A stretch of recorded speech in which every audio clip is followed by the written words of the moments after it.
It's an Albatross here again with the Cypher Unlimited crew. We have our usual suspects of AD or Alphadean. We have Spiggs 18 or Anthony. And just as a quick reminder, if you haven't already, be sure to follow us here on Twitch and subscribe to us over on YouTube. It is a great help for our channel, and we really appreciate all the support we've gotten thus far. And I'm done dropping spaghetti for the night, and I'm going to pass it over on to Dean. Dean, what are we doing here tonight? We have none other than Taron Indestructoboy Pounds, game designer, graphic designer, musician, music educator, Twitch streamer, YouTuber. He's even earned any nominations for his work on Home Field Advantage and is an adamantium bestseller throughout the Dungeon Masters Guild. And not only that, he's also got, other great things going on that we're going to talk about tonight. Would you be so kind as to say hello to our audience, Indestructoboy? Yeah, it sounds like you just dug up my resume there. Wow. Hey everyone. Yeah, I'm Indestructoboy. Typical shit stir over on TTRPG YouTube, and shit poster on Twitter. So what's up? Yeah, thank you guys for having me so much, and yeah, stoked to be here. Yeah. Hey, Taron, you want to go by Taron or Indestructoboy? Oh, Taron. Yeah, there's too many syllables. Don't worry about the shit stir. We all for that. Trust me, Okay, Dean. I was just saying, trust me, I get in trouble all the time. Anthony always tells me, Dean, it's not correct. Stop. You can't do that. You can't say it. So, I know. Yeah, I've heard Indestructoboy, iBoy, and I'm not sure really if that's trying to hyphenate something or if that's the eye patch thing, but whatever. Before we get down to why you here, tell us a little bit about yourself and your gaming experience. Okay, yeah. So I guess my background really kind of starts in I guess in gaming as a hobby. I was always rooted in Pokemon, Final Fantasy whenever I was growing up. D&D wasn't really the kind of thing that totally latched on for me really until my mid-20s. Mostly because it was a game that I had sort of heard of, but never really got introduced through the really the right kind of vibe with the table and everything. I think I went to a hobby shop one time and they were playing 3.5, and I was just looking at a spreadsheet for a character, and I was like, this may not be my thing, but so about 2014, I was really in the community, and then I heard Dan Harmon had this thing called Harmon Quest, and I was like, oh, okay, well, what this is D&D? They were actually playing Pathfinder, but so I was watching Harmon Quest, and I was like, okay, this D&D thing is actually kind of cool. What's the deal here? Got into it with a couple of my buddies. It's actually how I met my girlfriend. And really, I kind of got started in on the game design side of it. I had always wanted to do game design and thought that the discussions of it were always super interesting online. But it's weird. It was yeah, but then I got to learn coding, and that's just a whole other side of it, and then whenever I got into D&D, I was there's so many options in the game that you just can't do with 5e. If I wanted to play I don't know, Mike Tyson in 5e, well, a monk doesn't really fit Mike Tyson, and that's how I found Benjamin Huffman's Pugilist over on the DMs Guild. And I was like, oh, wait, you can add stuff to these games? And that was, God, coming up on 10 years, almost 10. No, that would be about 8 or 9 years ago now. And then I got started in just sort of home brewing stuff like crazy for 5e. Eventually I started branching out into other systems. Merkborg was the first one that made me go oh man, there's so much potential out there. Combat's actually fun. Borg is the shit. I adore Merkborg. And then I mean quickly after that, because I got into Free League from Merkborg, I checked out Vaesen, and I was like, okay, I do like horror based TTRPGs. And I'm just Call of Cthulhu, not a terrible system or anything. It's just not really my jam. But seeing Vaesen, it was like, okay, I can get into this like grim fairy tale horror kind of game. And then eventually I started writing some stuff for like, I mean, third party, but like Shadow Dark. Just recently wrote some stuff for Dragonbane. And as of last year, amidst all the OGL stuff, my YouTube audience that typically like checks in with my live streams and everything was like, with all this that's going on, why don't you make your own game? There were a bunch of us that were like DM's Guild creators that were kind of talking about like, what if we like, did the fusion dance and like made some, heartbreaker that we were like, let's all put our forces together. And then everybody kind of split because they all got hired on professional stuff in the industry. Like one of the guys I was going to work on this with, Ross Leiser, is now working on the Stormlight RPG. So they all kind of split off, and I was like, my own sensibilities were more towards like the OSR style, like basic expert, quick, simple, fast, combat. Let's get through the like exploration. And I really liked knowing what you needed to roll on your character sheet. But I just think the math was all presented really odd in those systems. And I know that people love character expression, so that's the perk that like 5e and Pathfinder and Cypher have, I think actually Cypher to a much bigger extent than 5e and Pathfinder, if I'm being real here.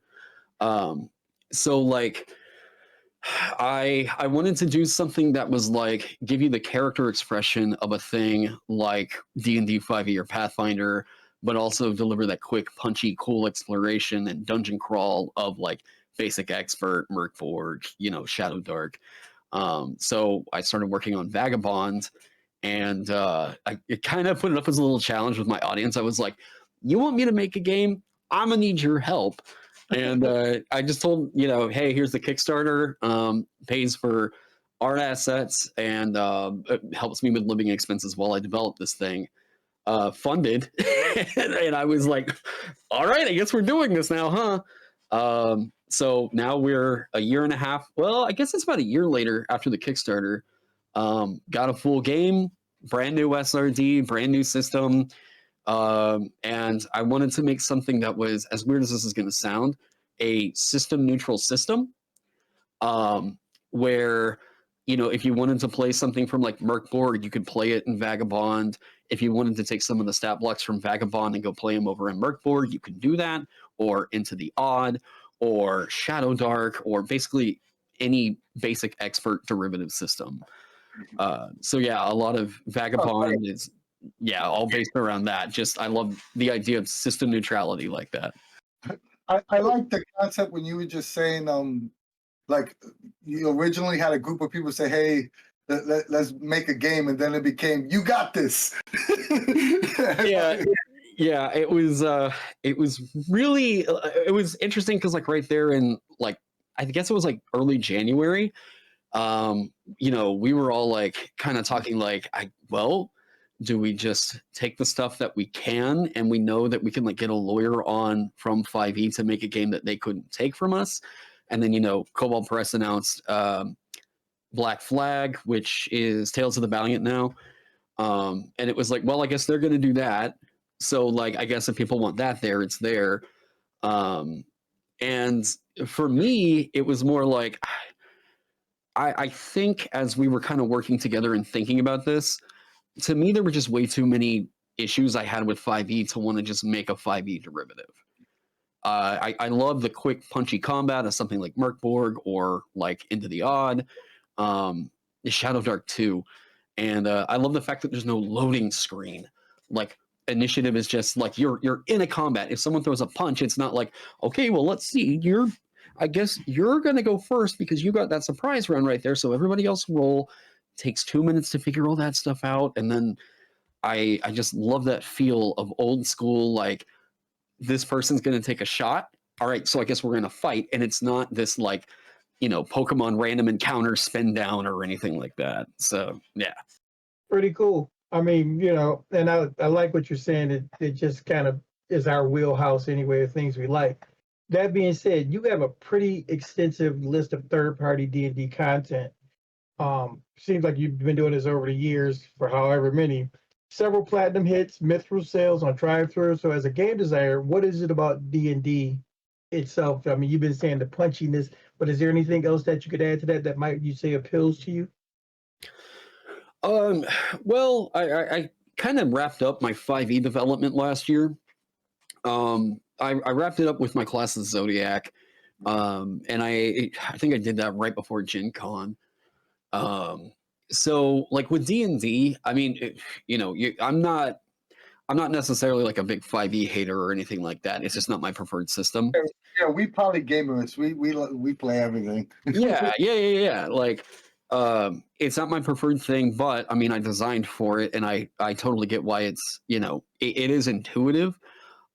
There's I think in terms of like what you're getting out of the action economy, I think it's spoiled a lot of people because now whenever people start looking at systems that are just like it's one action, they're like, wait, but in 5e, I got like 4 things I can do, and then I can just go play Pathfinder and get like 3 action points and do whatever I want. So with 5e, it's a pretty easy, snappy to understand action economy. Once you really get the true purpose of the bonus action, and there's a it's easy to hack once you just get how to hack it. Once you understand the kind of like meta of combat, from there it's more about like figuring out how to express a narrative or a cinematic you have in your head on the page, and how does a dice roll make somebody feel more like a ranger than it does a rogue or whatever. Nice. I, 5e is like the elephant in the room. So I never fought anyone when I say, "Oh, hey, I started gaming. I play 5e," because it's like the Coke. Like it's it's hard to. Matter of fact, when I explain gaming to someone, I say it's like 5e. It's like Dungeons and Dragons. You look at it through that lens, like you're saying it the best way we know how. As we said before, D&D is the 5,000-pound pink gorilla in the room. Everybody knows D&D. People who don't even play D&D, who've never touched a polyhedral die, know D&D. So yeah, it's insofar as like an intro system goes, it's not probably not my first pick. Like if I'm trying to introduce somebody to the TTRPG hobby, I'm most likely going with Merkborg or like Shadow Dark. Those are just so easy to pick up. Or like Kids on Bikes. Like Kids on Bikes, and I want to say Gubat Banwa has a pretty cool like dice system. If I'm recalling that, I've read like 80 different systems in the last 5 months, I swear. Dragonbane is also Ken. Dragonbane is I think a lot of people, I think this is probably going to be the year that we're going to see a big shift of people think that like Dragonbane needs to be people's intro before getting in on something like 5e or whatever this remaster is going to be. If any of you guys have played it, I own it, read it, haven't played it. Yeah, and the truth of the matter is, and see, we're Cypher system guys, as you can see. Shirt says it. Cypher is also an ultimate entry level drug.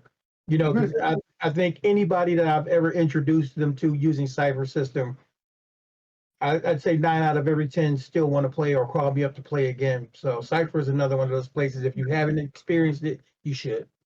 Yeah. Oh no, without a doubt. But I also think that universal systems tend, like the Fates, the Cyphers, the GURPS of the world. It's a lot harder for a newer person to grasp when there isn't a specific genre. Like, hey, like we're doing fantasy, so sometimes it isn't traditionally like the best gateway.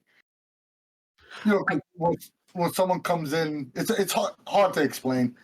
I think the exchange that Cypher has with like GM intrusion experience and all this stuff kind of feels like I think for a newer player that hasn't ever played a TTRPG, they feel that resource exchange as a thing that's like, oh, okay, that's why I get to take my turn. It's like it's not just a thing in like if you sometimes I feel like if you give people just here's the reins, go for it in a TTRPG, they're almost overwhelmed by the idea of wait, what are you saying? I can do anything. I have to be breaking some rules of the game by doing that, right?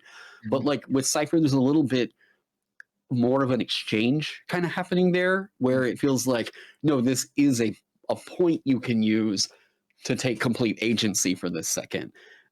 Whereas in all the other TTRPGs, it's like, well, I guess roll a die and we'll see if you can do that. You know, I think the exchange there is a little bit more intuitive for newer players. And I'm going to play devil's advocate and actually disagree with you, Spiggs, and a few other people. I don't think a universal system is a problem. I think people who deliver is the problem. Because whenever I get ready to deliver Cypher system to somebody, I don't give them, options. So choice paralysis happens. I go, hey, we're going to play, some fantasy stuff, or we're going to do some sci-fi stuff. And I just jump into it. And I think that's the difference, is giving people the option to look at it. I understand your point, and we're going to head into more questions for Taron, but I don't think the point I was trying to make is that the improv elements that are required in a universal system is a lot harder to teach for someone first getting into gaming, is what I meant to say. Like with an established system, is pretty much what Taron said. You roll a die and it's going to tell you what happens. But the fates, the ciphers, the players have more agency to build on the story, and it can be a little bit overwhelming for someone that doesn't know role-playing at all to immediately grasp. Not that they can't pick it up, but it's just that it's a little more work in explaining. That was the only point I was trying to make. We need to have an argument about this later. We talked about Vagabond. Your company, Land of the Blind, which is an awesome name, by the way. Oh, thanks. Can you tell us some of the mechanics? Like, what's the conflict resolution like in the system? Yeah, sure. So some people are gonna hate whenever I say this. So it's gonna feel like THACO, but the math is gonna make sense. I promise you. All right. So it's a D20 roll over system, not a D20 roll high system. So basically, your stat array is going to be something between 2 and 7, and if you're trained with a certain skill, it doubles that stat. So whenever you're making a check, you're rolling over a difficulty on your character sheet, and that difficulty is always equal to 20 minus that stat, right? So it's like DCs from 5e for rolling for everything on your character sheet. What this means is I really love solo role playing. I have a good time with it. I know there's plenty of people that are like, yeah, it's not for me. I enjoy both, For me, solo role play kind of has this vibe of like, how do I put it? Like, it's a tool set there to just kind of experience this story that's kind of, and you make of it what you will. And I wanted to be able to make a system that was going to be able to like run itself. So I built Vagabond to be able to always be solo played. So enemies have an AI. Here's the really cool thing that I think some people in chat are gonna, I've actually made this to where you can solo play a bunch of old basic expert like games. Yeah. So I've already got it, like the adventures are already written for it, right? So it's this D20 rollover system. You're always going to know what you need to hit in order to do the thing, which also makes for really quick rulings. I never really liked as a DM having to like arbitrarily come up with a number for how difficult the thing was. Whenever, in all honesty, like, why am I asking them for the check if it's going to be that hard for them to pass it or that easy for them to pass it? I never thought like difficulty granularity was really adding too much to a game. And because the example that everyone always gives on that is like, what about something that's extremely quick, or what about something that is like a super hard to pick lock? Okay, well, something that's really quick could get a penalty to the roll in their stat block, or with this lock like this, I was like, because this got asked so many times, I was like, I went through and watched about like 8 hours of professional lock pickers just like going at, these are like industry rated, top notch, like security locks or whatever. And every time I was looking at these, any of the guys that were worth a damn were picking these things in like 20 seconds. Yeah. It didn't matter if it was like graded high security or whatever. And I Not was even like, looking at the lock either. They just like, yeah, so this is how I've seen a couple of those. yeah, they would just like take a pen and then they'd be like, okay, so yeah, you see this side of it right here? Oh, and it clicks open. And it's like, what? Oh, okay. So, difficulty granularity like that was never a thing that I felt was always really incredibly interesting about something like 5e. And once you kind of move past that, the success and failure is on the hero, not the world, right? So enemies aren't rolling to attack. They always are assumed to hit. It uses a bit of Dragonbane. I mean, it's got Dragonbane inspiration all over this thing, by the way. Dragonbane and Zweihander, I guess you could say Warhammer Fantasy Roleplay inspiration here. With whenever you're attacked, you can choose to either block or defend. It's not just a set like this thing missed you or it hit your armor and bounced off. You're making a more active choice there. And I'm trying to kind of think. It's side-based combat. The damage structure is essentially the same as it was in Basic Expert. There's no adding modifiers to rolls. Basically, as soon as you do the math in character creation, you're done doing any math because your character sheet tells you those die rolls that are right there on your sheet. That's what you need to hit. You're not, unless you're like a mage that's adding, 3d6s together, you're not. But I think all the math nerds are going for the mages, so they kind of knew what you were signing up for with that. I actually love the BX, the older versions of D&D. Not for the fact that I grew up on, that's what I grew up, I made my bones on. But I also felt like combat was smoother and faster. We didn't have all the fidelity bits to bog us down. So the narrative always took place. You were way more descriptive when you had less rules to worry about. And it seemed, like, having not played it, it seems like you're going to give me that experience with what you're describing, and I'm excited to see that. Yeah, I try to describe the combat as feeling like more like a Chrono Trigger than something like, I think 5e has a sort of Fire Emblem feel to it, right? Where like it's very tactical grid-based combat, or like Sid Meier's Civilization. I think Sid Meier's Civilization might be an even better analogy there because it takes you 3 years before your turn comes back up again. So, but like with these, it feels like there was more of a drift towards the tactics and wargaming side of it in like, what would this be, like 3rd edition? That was like the big shift towards like battle maps. You have to have the battle map, right? Especially in 4th edition.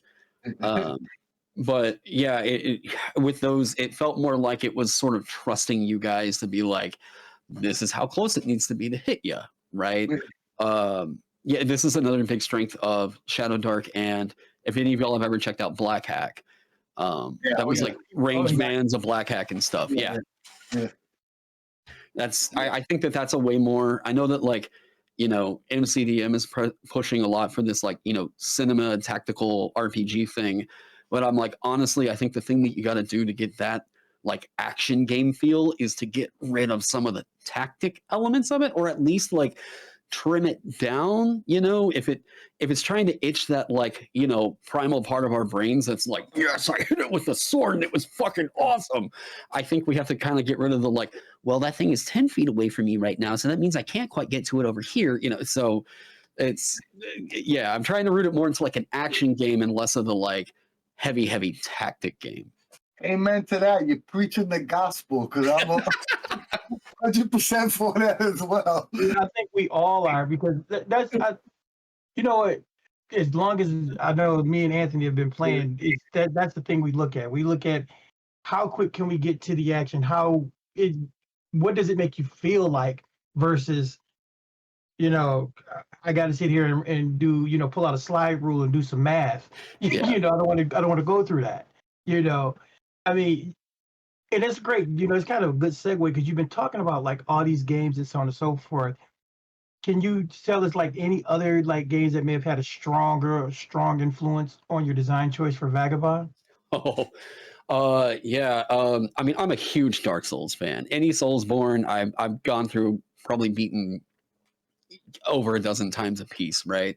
I think that Dark Souls kind of redefined a bit of what it meant to be like an RPG in a way, that really struck a chord for a lot of people.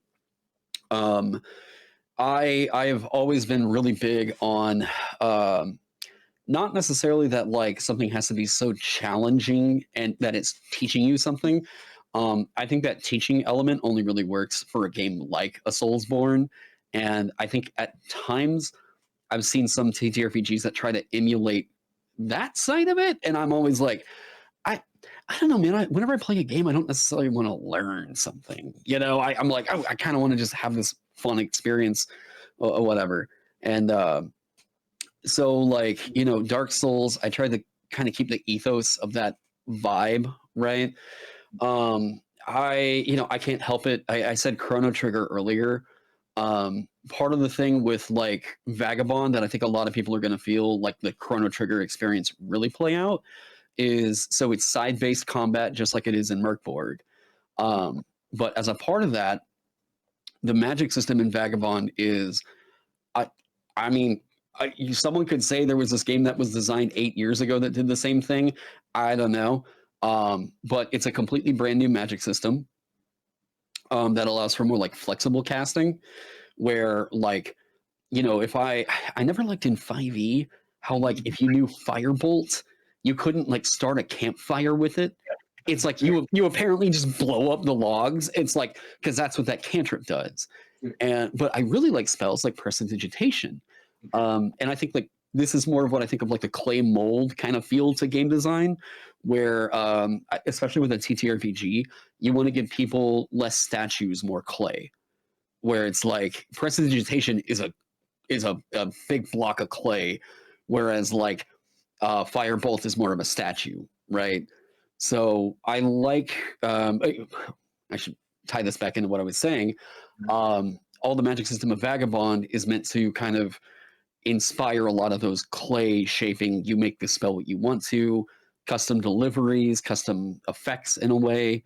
If you want to cast it for just pure damage, you can do that, or there's additional effects, things like that. And this can tie into things like, I'm going to cast this aura on myself that shoots out flames from me right here. And that's kind of where like I feel like the combos of you all kind of doing a bit of the war room discussion, like before a fight and thinking like on our turn, what do we want to do? I wanted that to feel like the fight scenes in like Castlevania, where like you'll see like Sypha sets up like a fucking ice wall that Trevor will like skate on and then like cut down vampires while Alucard's like sword comes up through it or whatever.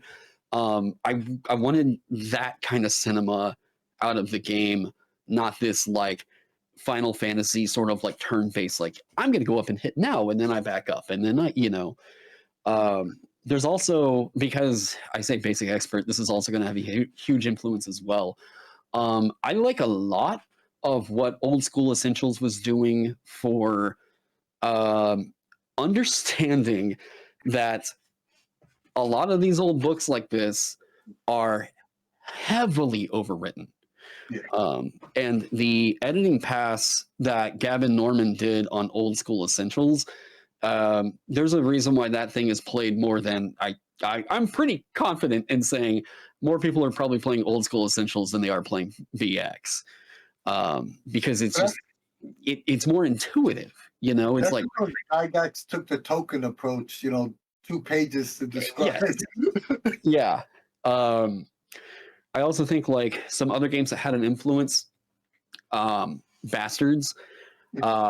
Bastards is another one that's focused on like what can you do with a system with very little word, right? Like little words say much do good thing or whatever that is that Kevin says. So yeah, a lot of this is basically doing basically trying to avoid everything I'm doing right now, and that's rambling. But trying to make it more concise and as like pinpoint precision in on what do you need to play it and still get that cool feeling of leveling up. And I can make Thor in this game if I wanted to. Awesome. Yeah. Hey, chat, if you have any questions for Taron, just please put it in chat, preface it with the word question so Al could cut and paste it onto a different document. And we'll definitely ask Taron some questions after we're done with ours. I know we got funded on Kickstarter, but where can it be found if someone wanted to pick it up now, or is that possible? Yeah, so it's on my storefront, Land of the Blind. That's through that Shopify. Right now, it's at a 50% discount until the physical Kickstarter happens. So you can go pick it up. I think it's like $17.49 right now. And right now, it's a 230-page rule book that gets you like over 200 stat blocks. There's 18 classes in the game. There's a bunch of different ancestries. I don't know the exact number because that seems to change every day now. And yeah, that was a whole other side of it too, was yeah, getting rid of things like, and some people are going to hate this, like backgrounds in 5e, you know, even figuring out what really meant a lot to character expression. It was yeah, but that was a roundabout way to say you can go pick it up on my storefront. Go hit it up. Oh, you said it's when's the Kickstarter? The re-release of the Kickstarter? Do you have like a average, like a scheduled date for that, or is it, you know, to be determined? Just so you guys, I guess, so people know exactly where I'm at with it right now. So this is like a resource book right here from a printer I've been talking to on cards and like paper stock and like printing options and everything. That's what I'm currently working on right now, is pricing, getting quotes, figuring out what I have to do for fulfillment and distribution, and kind of making some final projections as to like what would be cool stretch goals on that, you know, that Kickstarter. I'm hoping to have it ready by June, but if it has to get, if that has to get kicked down the line until July, I don't think that would necessarily be the worst thing in the world. Just to kind of line up some more like logistics of it. Also, be on the lookout for that, guys. You ever? I've been down the rabbit hole for the last 2 weeks. I told you offline, watching your content. You have YouTube and Twitch channels. You discuss all sorts of role play games. You discuss Vagabond. You have some hot topics, some spicy gossip. You have a hell of a great show. But as I was watching, first of all, before I even go into my question, I went back and watched the you and Ket Hut videos about without knowing anything about Cypher System. You was listening to a yeah.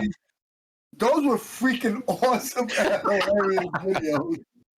I love the perspective of not knowing the system, but figuring out if they were a good ability or not just by hearing it from a designer's perspective.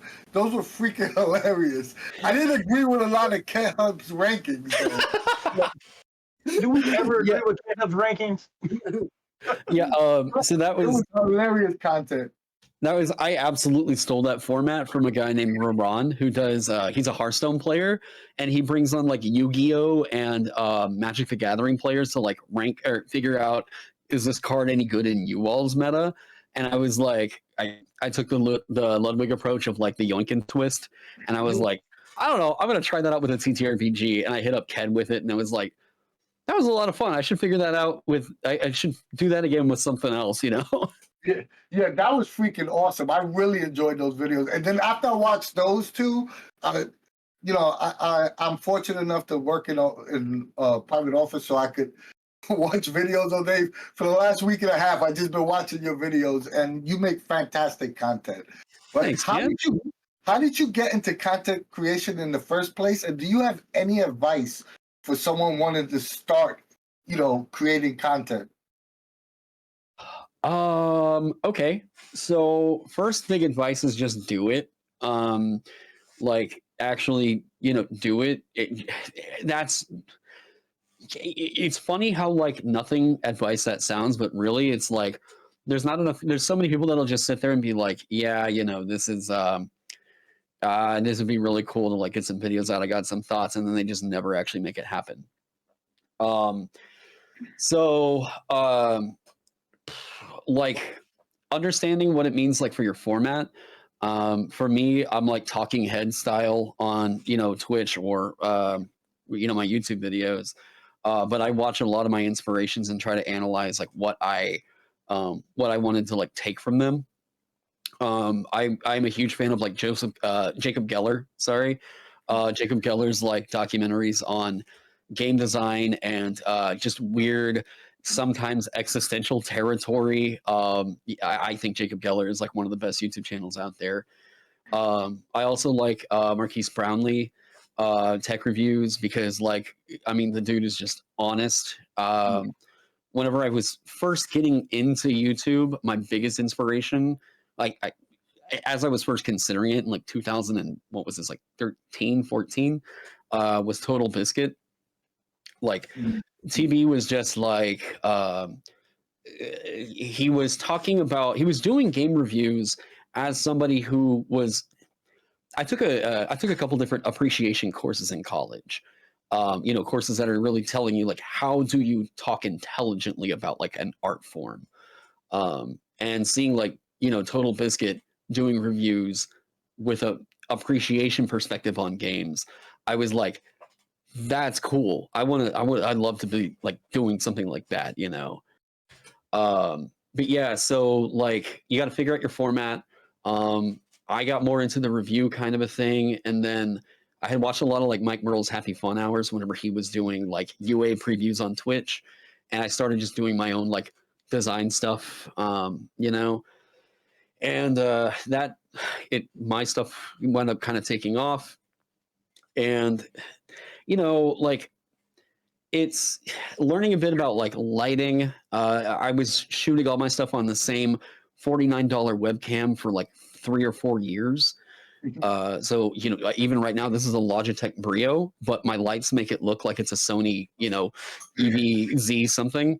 Lighting is more important than your cameras. I'll say that again. Lighting is more important than your cameras to anybody out there that's asking.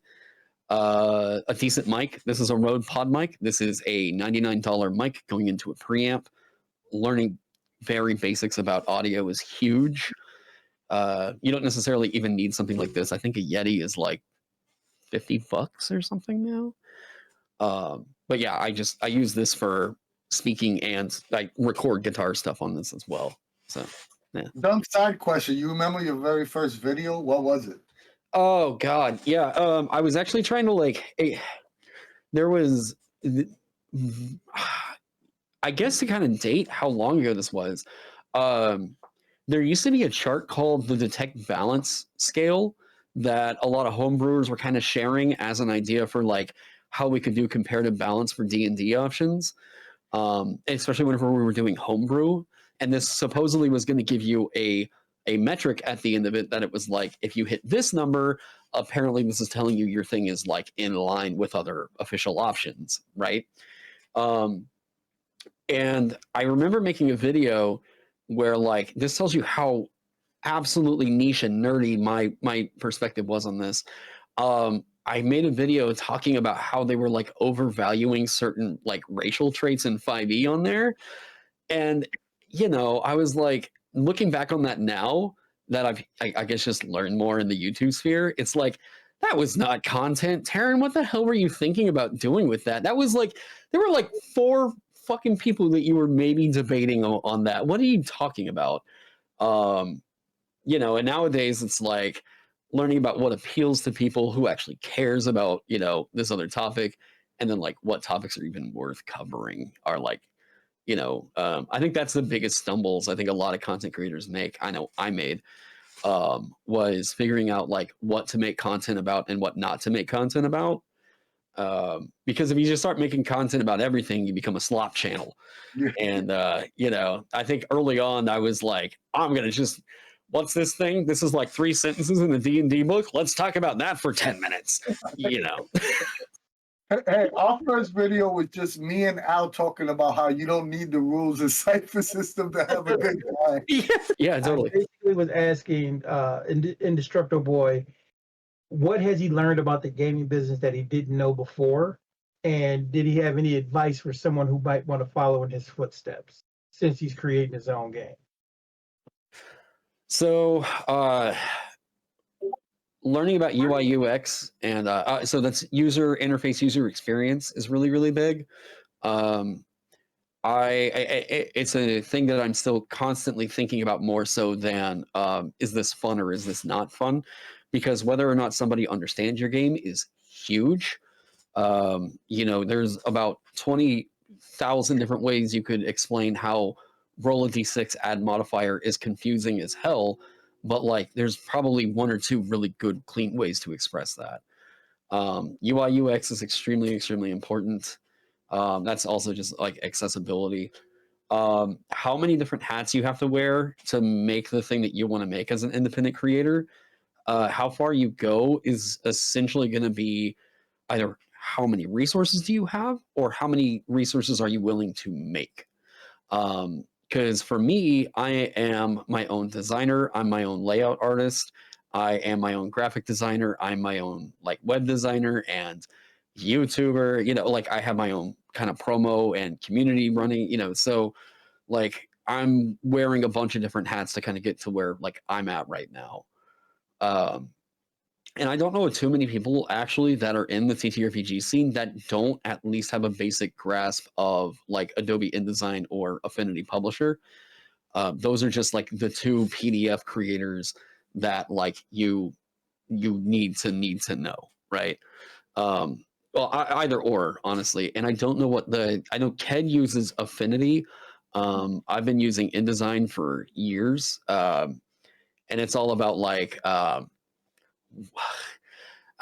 There's nothing wrong with Affinity. It's for me. I like the how interconnected it is with all the other Adobe products, but Affinity is getting there as well. So learning layout's pretty big. Just generally, like the production quality says a lot about the work. There's plenty of times I've seen a Google Drive thing where like someone just has a Google Doc, and I'm like, there are really good ideas in here, but no one's going to read it because it's a Google Doc. Like you might get maybe 2 or 3 people that'll read it, but yeah. Illustrators are huge. If you find an illustrator you really, really like, and that like likes working with you, stick with that person. I've been working with Maxwell Polikoff for about 3 years now, I want to say. And like he's got this sort of like artistic style that just really complements like the kind of fantasy I like telling. I'm very into that like cartoony but not like too goofy style. I've never really liked the hyper realistic artwork that we see in like 5e books or Pathfinder. I'm more of the like pulpy, Frank Frazetta style stuff. And just keep working. Like that's the thing. I think especially like if you go on TTRPG Twitter, it can make you feel like you need to be like extremely outspoken about like a bunch of different things or whatever. The creators that are really making a difference and getting like jobs and stuff in the industry, I don't even know that they have Twitter accounts. They're keeping their heads down and they are making stuff, and they don't really get involved in the discourse. They're just like, I'm going to keep making stuff. I couldn't even tell you what John Harper looked like right now, but I damn sure know the next time he writes a system, it's going to change the game, right? Like, yeah. Ken Hug joke. He said you got a Souls-like design. I put in a lot of time on it because it is fun for me. This is like one of the most rewarding forms of work I've ever had in my entire life. I feel incredibly lucky to be making money writing stupid, silly shit for imaginary dice goblin games. Like that's awesome. That is freaking awesome. You also okay. okay. Go ahead. No, go ahead. You also running a community project called the 5 Room Dungeon Jam. Can you explain to our audience what exactly that is and how could somebody get involved with it? Okay, so now that I got sponsors and stuff locked in and everything, yeah. So I've been asked a couple different times over the years if I would ever consider doing a game jam, and I had an idea for one that I'm actually not only getting together. I within like 48 hours locked down some badass sponsors. So since everything is, I guess, legit, I'm going to be making an announcement about it over on my channel soon. So it's a 5 room dungeon jam. Costs $10 to enter. But what it's going to be is 1 week long. People design a 5 room dungeon. This doesn't literally have to be a 5 room dungeon. It's just the 5 room dungeon structure by John 4. Mm-hmm. So, like, if you run a 12 room dungeon, that's all good. But if someone turns in a 20 room dungeon and they're like, it's actually, here's the 5 room dungeon structure, I'm like, we got to keep it small, but it's going to be a system neutral dungeon jam. So I've even written a system neutral guide for how people can, do that. And the prizes on it. So there's going to be a panel of judges. I actually just got Diogo Nogueira today, who's an Emmy-winning adventure writer. I've talked to a couple others that we haven't gotten totally committed just yet. But after I've kind of gone through and whittled down what I think are like, top 20 finalists, I'm going to actually have some of the like quote unquote like industry pros kind of going through and making their pick. And yeah, the everybody that's in the top 11 will be taking home prizes from it. Alchemy VTT today just committed to gift cards for every single winner. I've even got Drive Through RPG and the DMs Guild saying that they're willing to help out with distributing prizes and stuff like that. Free League actually donated a physical copy of the Dragonbane box set, 4 copies of Into the Odd. The Stockholm Cartel dudes have donated 2 copies of Merkborg, a copy of Cyborg, a bunch of their cool zines, and a Merkborg shirt. And I'm going to be throwing in a copy of Vagabond for every all the winners in the top 11. And the big part of this is at the end of it all, there's also multiple different prizes by all kinds of people and everything. It's a long list. Oh my gosh, I had a thing there and I totally dropped the ball on that. What was I thinking? Our friends at Underground Oracle donated as well, right? Yes. Jess Penley donated a bunch of the Cypher one shots and everything that are going to be given out as prizes. Oh yeah. So here's the big portion of this. This is a dungeon jam that I am just trying to get people creating stuff with, right? I'm just like, this is an inspirational prompt, go for it. So the thing with this is everybody that submits to this keeps 100% of the rights to all the stuff that they make. They're getting, if you want to go out and publish it, you absolutely can. I don't claim any rights to whatever. And this is just something that I wanted to get together that I thought would be super cool. And yeah, so I'm hoping to start signups on that sometime next week. Entries to that will be available through the Land of the Blind storefront, but I'll be getting loud with that probably early next week. Oh, it sounds like a lot of fun. Cool. I have to take a look at that. I like the free stuff.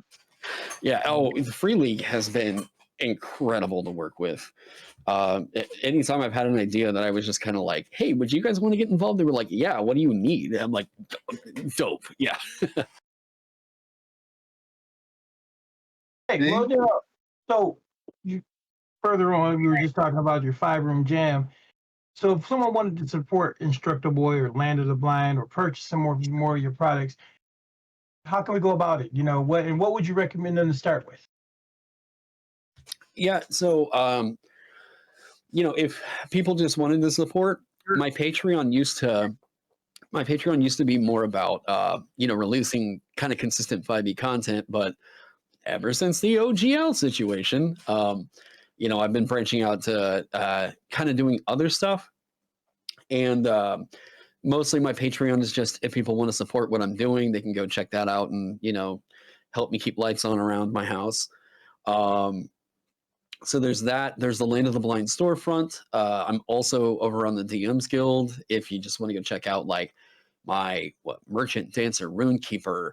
I've got my sovereign over on the Land of the Blind storefront. Same as the Vanguard.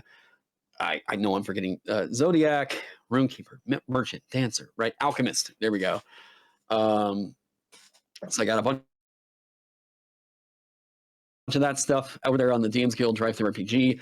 And yeah, other than that, just like come hang on the streams because I try to BS. It's like I always say it's like a just chatting with the guys of like a game design stream going on. And I'm trying more and more now to do kind of focus it in on like dungeon and adventure design rather than character option design.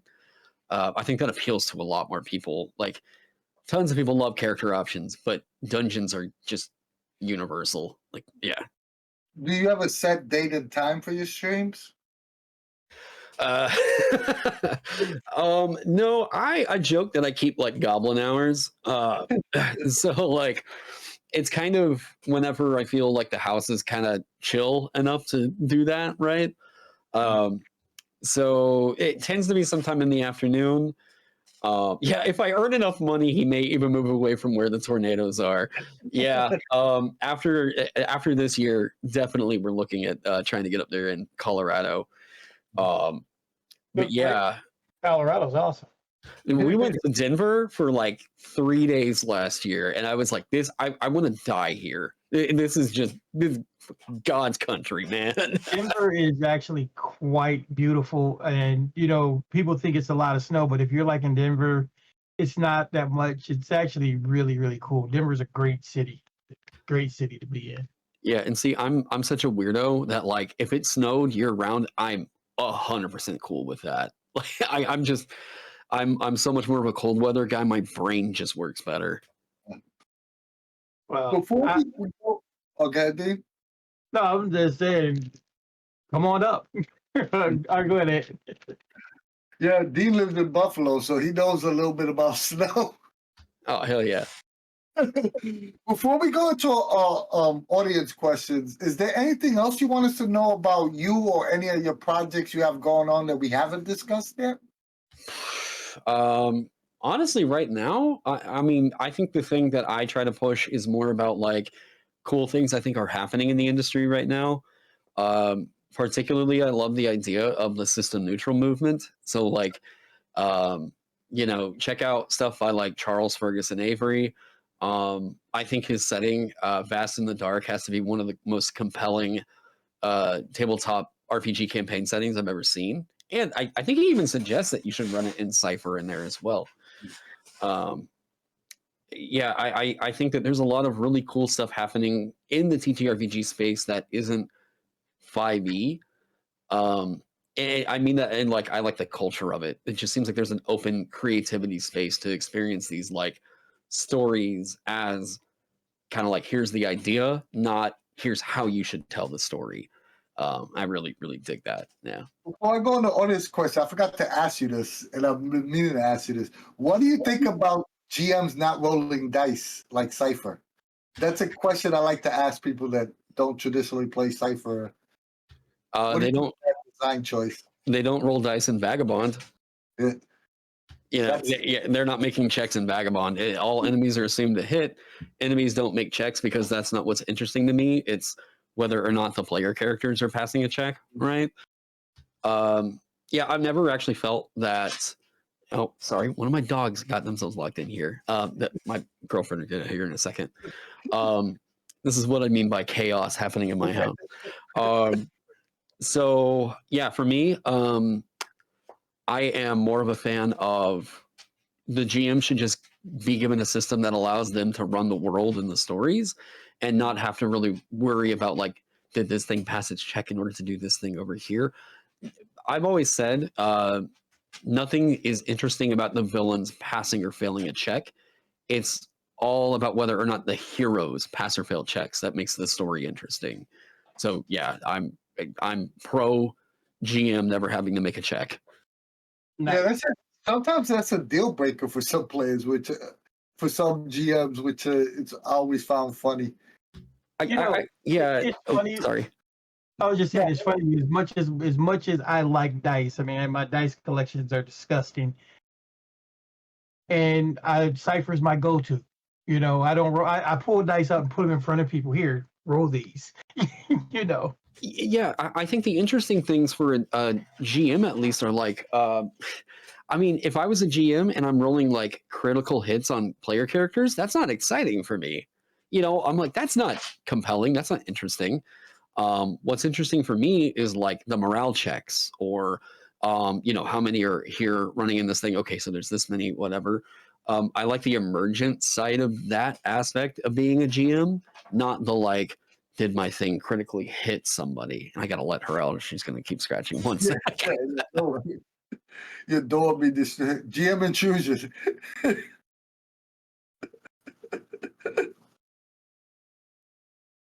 Yeah, don't feel bad. My little dog Jax comes in here. What is that dog, Dina? I haven't seen it. I had him. He just came in, looked at me, and he's trying to get me to come and do the same thing. Like, dude, you're gonna wait a minute. You know, we're almost done.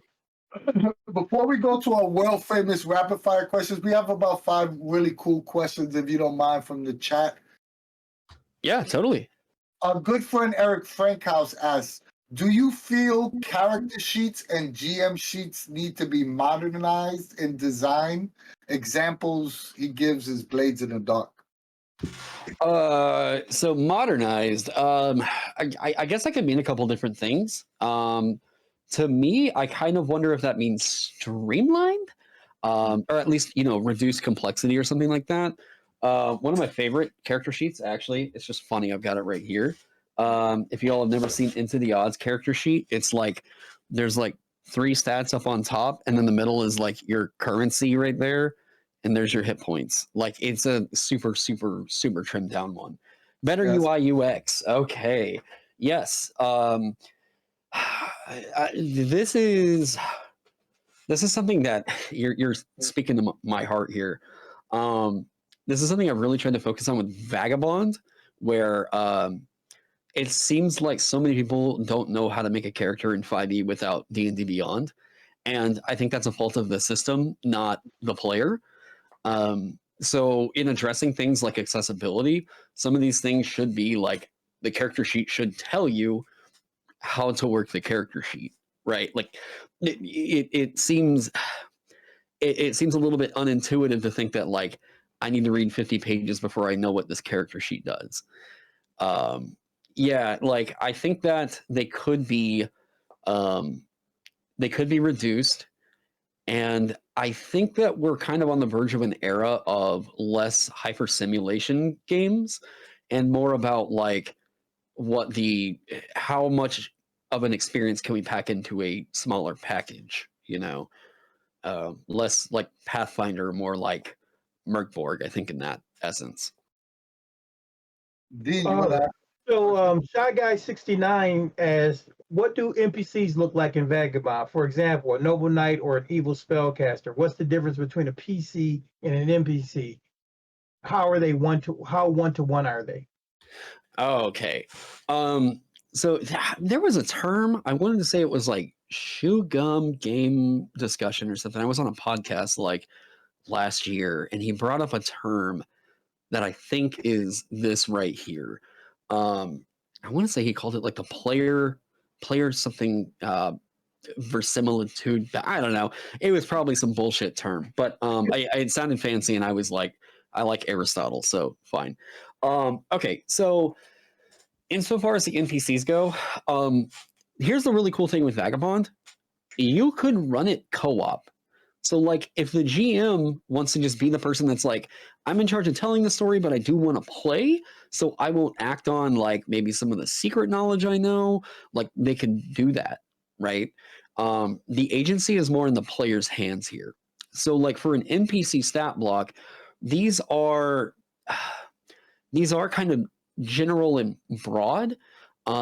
I don't think that hirelings are the kinds of things I've felt were like really compelling about a game.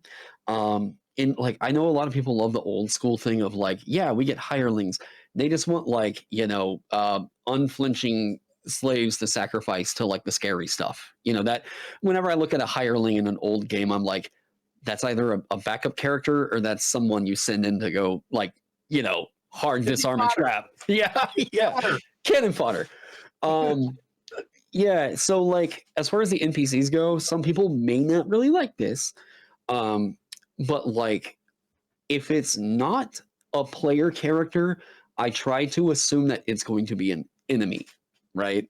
So if they have a companion, there are ways to like kind of negotiate this. So like I'm going to command this guy like, hey man, go, whatever.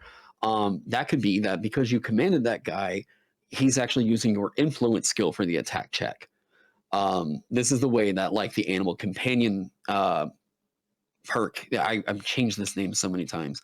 The animal companion perk is handled, where if you pick that one up, it's using your survival check for all of its attack and defense checks.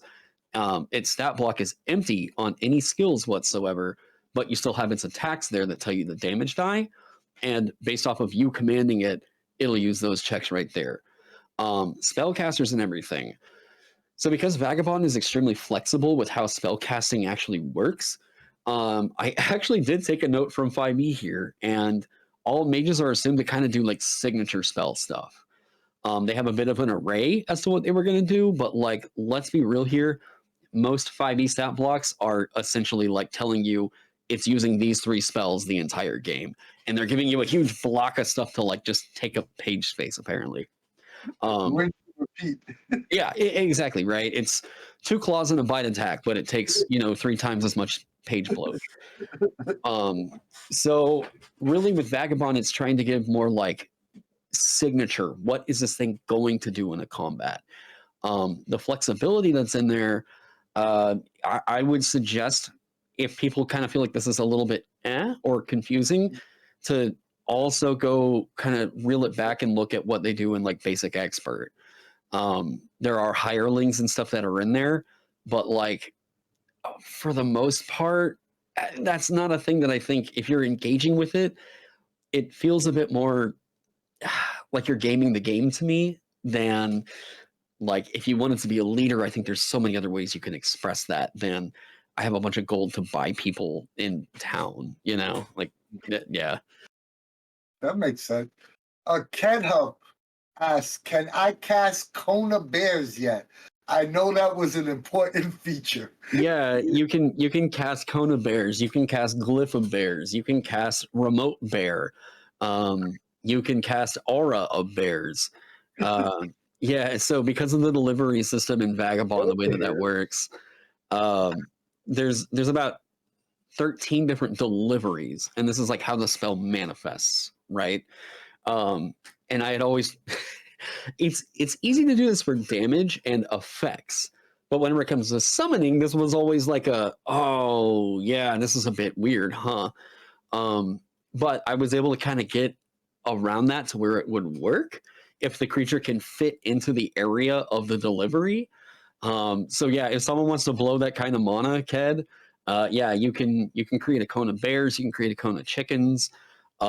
It's you are now able to summon and manifest those beasts. Yeah. Now I'm just picturing an aura of bears would be freaking hella cool. I want bears to orbit my head like iron stones. Jason, our buddy Jason C says, what do you think tabletop RPGs that don't allow levels or even advancement, do you think they could work in long form campaigns? Absolutely. I think that so if we're talking about leveling, I've sometimes called this like advancement granularity. I'm sure there's like a more official term for this. I'm just whatever.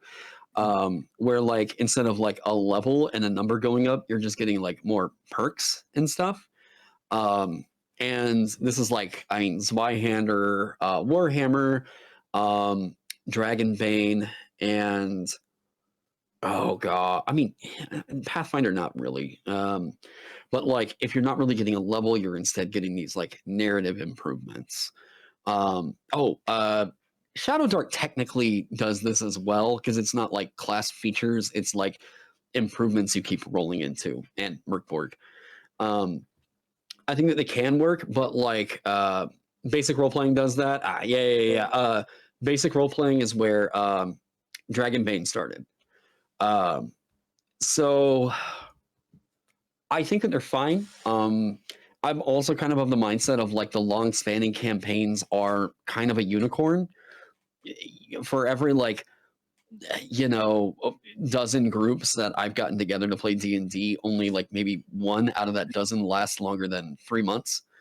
And I'm thankful for the time that I get with it, but yeah, I think that those kinds of systems, like, if it depends on, are you guys enjoying the story for a long spanning thing? Are the players getting anything out of it? If they don't mind a system that doesn't have advancement, then like, cool.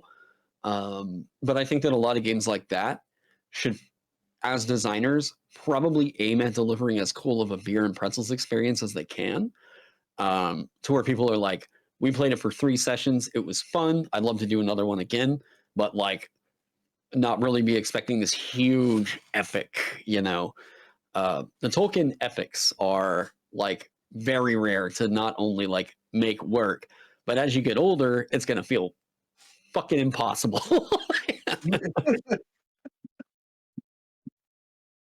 We got one more question. Okay, dude.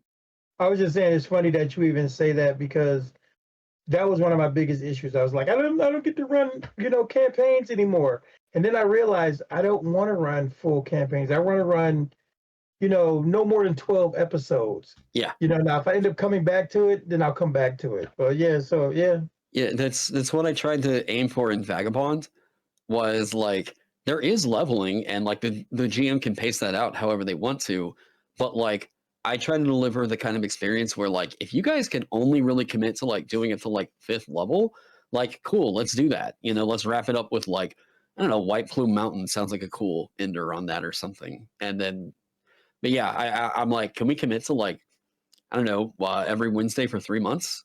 Cool. Then like let's do that. Not can everybody commit to this Thursdays for until we decide we hate each other? Like forever.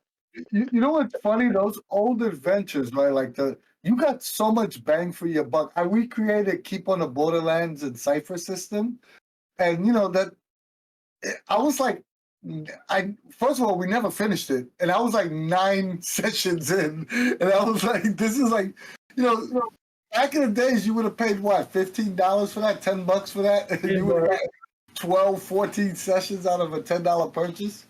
Yeah, and I mean that's really, you don't think about it that way because you put those together as one massive campaign.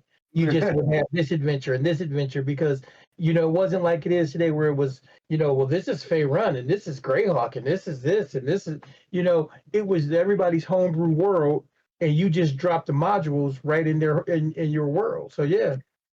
I love these. They can use some updating, they can use some editing for sure. But this format is awesome.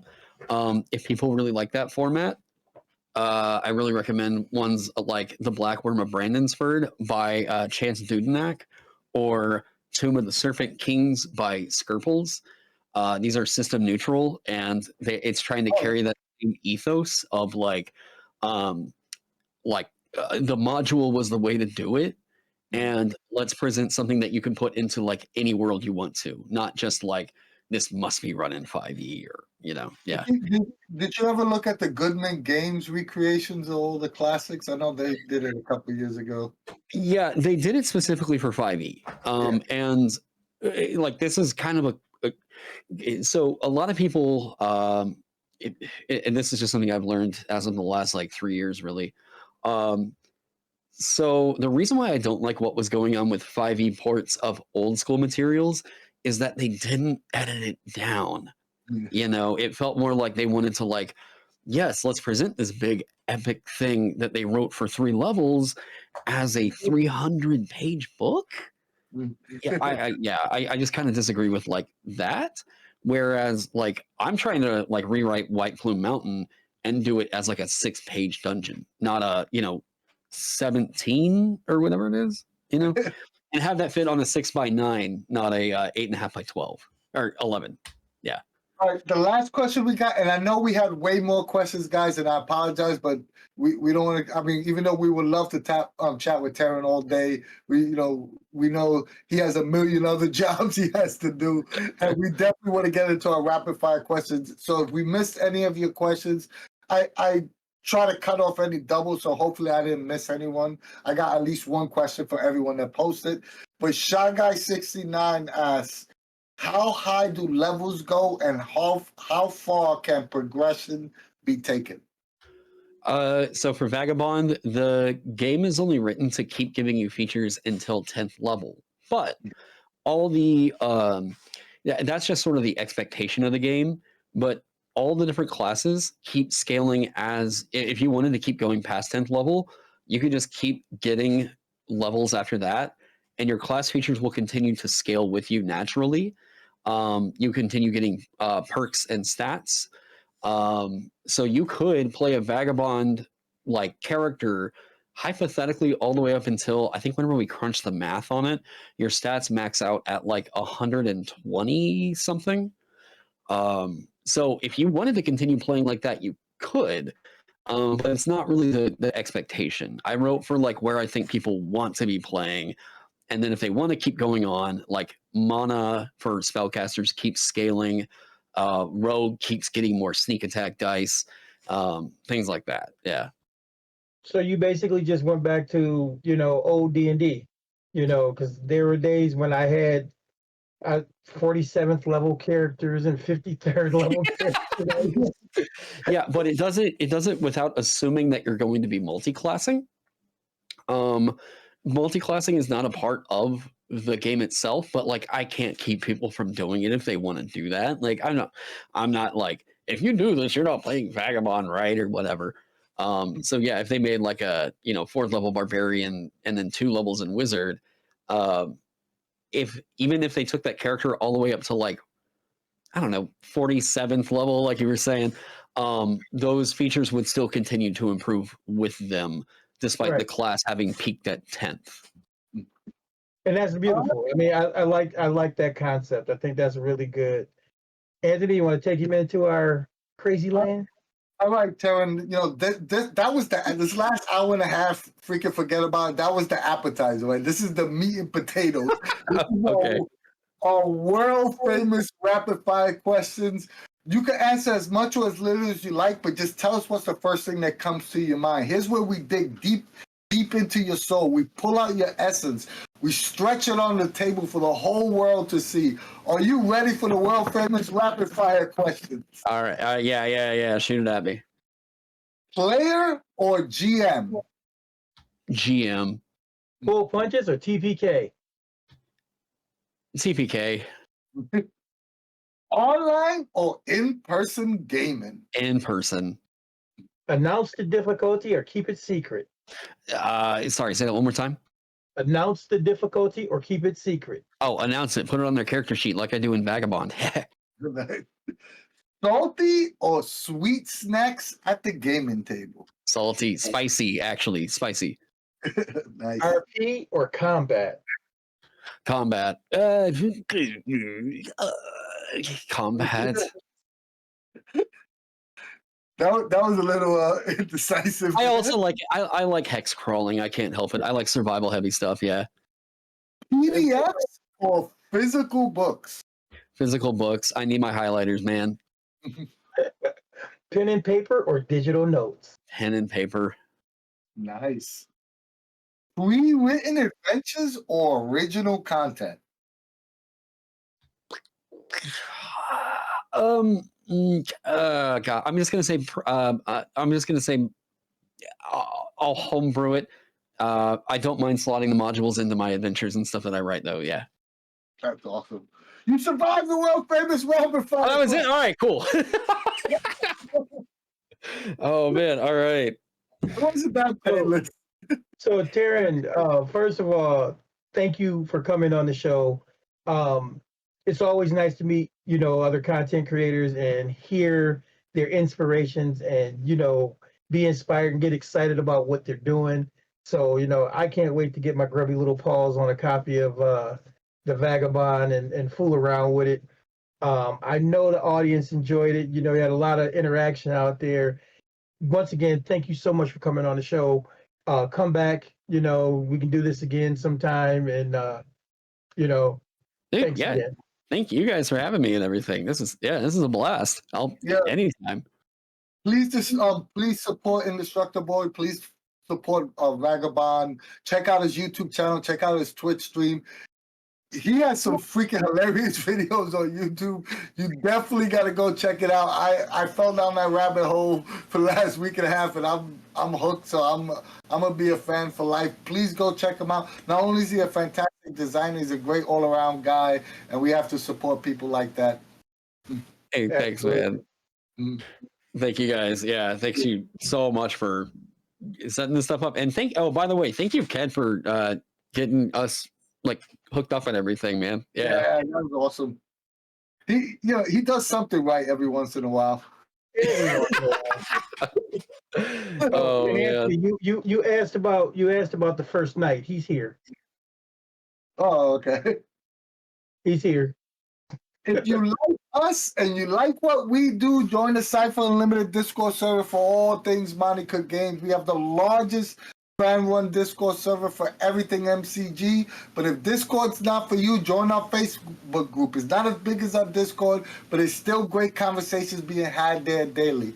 Our videos are always free, but if you want to support us financially in any way, give us a little donation on Ko-fi, or subscribe here on Twitch, or go to our YouTube channel, like, share, and subscribe there. We're still trying to build both those platforms up, and any help you could give us will be greatly appreciated. And last but not least, we love you guys. Yeah, thank you guys so much. You can also check out our merch store. This is the one time Anthony left something out. Yeah. But yeah, I got the link in there, and yeah, I guess there's a whole stream of spaghetti today. Quick question. Quick question. Remember I told you I found my predation Yo One Place of Fucking Dinosaur shirts. Is that still available on the store? If it's not, I can make it so. Yeah, we need to get a few new shirts out there because we had some good ideas. Because remember what was one for Bruce Cordell? We got to put that one up. Yeah, there's definitely a couple of designs we got to get up there. But that's neither here nor there. Thank you very much again, Taron, for coming on.